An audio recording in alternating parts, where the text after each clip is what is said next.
怎么样？千里迢迢来这里，就这样。小朋友都不容易。尿的味道。在台北疯狂长胖了5公斤之后，我带着泰德来到了上海。作为一个称职的上海导游，第一站当然一定是南京路啦。只是一出地铁站，我就被这个公园的神奇展览吸引住了。然后我就在公园迷路啦，莫名其妙的走进一个展览，竟然拿到了一张去德国科隆的机票。我来找一个趁手的行李箱，有 Off-White、Porsche、Supreme、Moncler、Fendi， 超多选择。选好行李箱之后，就进入了 Terminal 1898。这里是一个给15年后自己寄明信片的地方，旁边还有个 view 超好的贵宾室。要起飞了！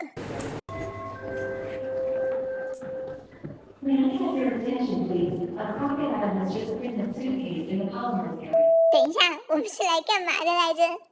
逛南京路。走出展览，我们看到了一个买乐透的地方。听说观光客的运气通常比较好。好的，我们还是来看一下对面的皮卡丘吧。这个时候，作为一个称职的上海导游，我查到冬季外滩的亮灯时间是5点半，现在已经快5点了，那还逛什么南京路？我拉着他的一路狂奔，终于到了外滩。只是怎么样？刚刚有人带着我一路小跑步，跨越整个从南京东路到南京西路到南京东路，一路跑过来，然后告诉我灯没开，大家自己评估一点。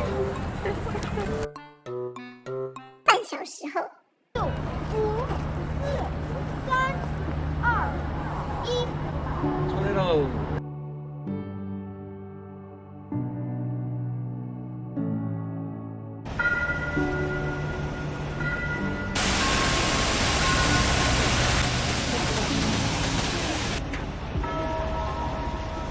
此情此景，应该拍照2张。然后我就接到好姐妹邀约的电话，我们就一起吃饭去了。但是，作为一个称职的上海导游，我深知南京路是一定要去的，上面有很多历史人文景观，简直是上海的缩影。所以2天后，我又带着泰德来到了南京路。这一次，我们要从南京路的起点开始，国际饭店。国际饭店于1934年成立，是当时的远东第1高楼。梅兰芳、宋美龄、卓别林都曾经住过这个酒店，真的是很有历史感的建筑呢。上海人都说很重要，因为我们在的地方叫什么？原点。1950年11月，为统一上海的平面坐标系统，所以他们决定以这里来当做原点，来统一他们的坐标系统。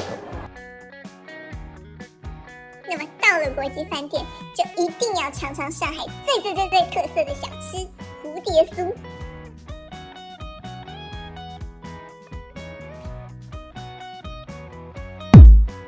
所以我们当然是没有吃到啦。不过没有关系，我们还是可以逛南京路。南京路上有超多小吃，饿不死的。卖蝴蝶酥的店面刚好面向黄河路，最近繁花热议，所以他的一眼就看出这是至真园的原型台盛园。但是由于本人眼拙，没有看出来，所以当泰德说旁边的小店也很像的时候，我也就勉强的随便拍了一下。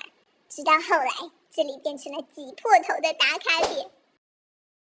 不过没有关系，我们现在的目标是南京路，所以我们需要绕回主路。谁能想到这一天竟然是跨年？所有的人都要去外滩倒数，所以南京路实行交通分流，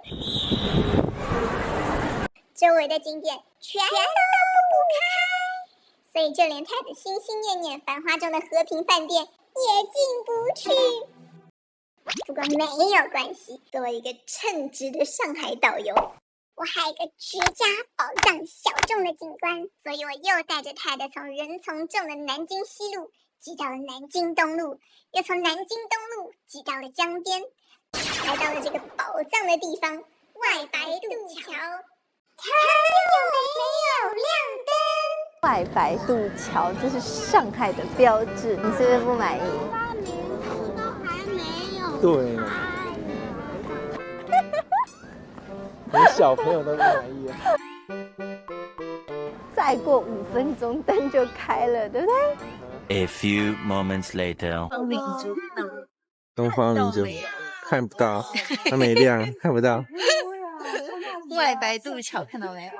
外白渡桥看不到。东方明珠在倒数了。桥没开灯啊。我们千里迢迢的这里已经看完了，桥就这样。我也不知道为什么它还没有亮。这些还没有亮，可是已经亮了。我总觉得它已经亮了。它亮了啦。A few moments later. 外白渡桥初建成于1856年，是一座木桥。1907年，它变成了一座钢桥，见证了上海100年的历史变迁。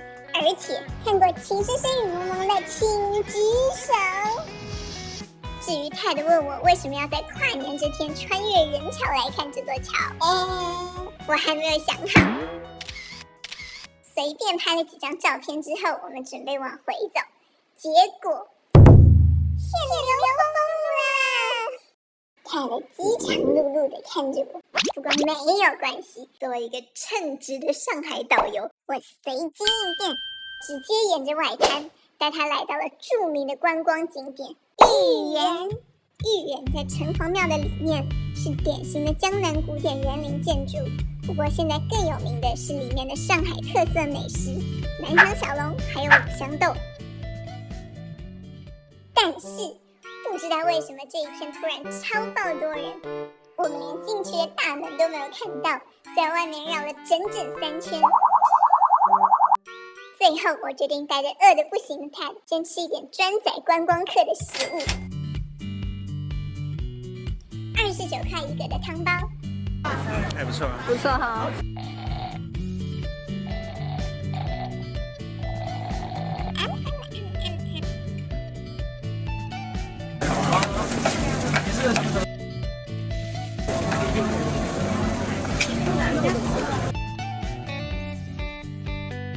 一样的味道。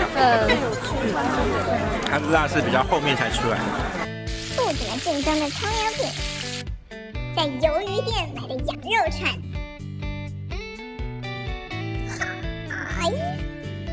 传统技艺影子戏，传统技艺吹糖人，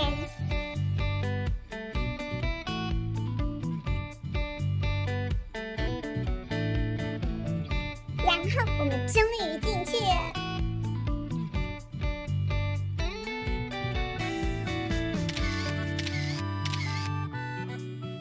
这个时候我们才知道，原来大家都是来跨年看灯的。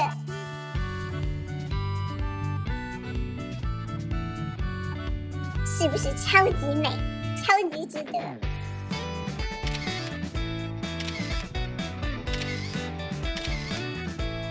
美是美，只是这人流。所以我们拍到的照片是这样的。所以我们也没有吃到传说中的小笼包，还有五香豆。